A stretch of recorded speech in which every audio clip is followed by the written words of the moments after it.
In this lesson, we will see together l'imparfait de l'indicatif, but more precisely when it is used in a description, in a commentary, or in an explanation.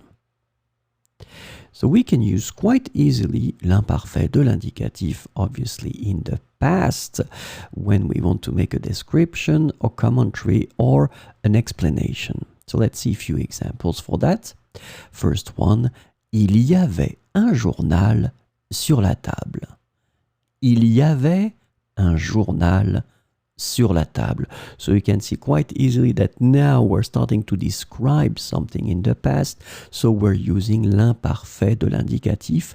This is the verb avoir. Il y avait un journal sur la table. La maison était grande et imposante. La maison était grande et imposante. Same thing here.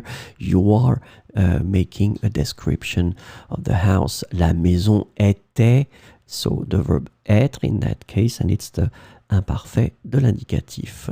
Third person of the singular, était. La maison était grande et imposante. So you want to make a comment now. Il pensait avoir toujours raison. The verb is penser, third person of the singular, il. Il pensait avoir toujours raison. And the last one for the explanation. You want to explain something about your family. Nous étions une famille unie.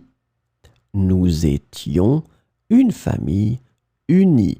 So here it's the verb être in the imparfait de l'indicatif, first person of the plural, nous étions.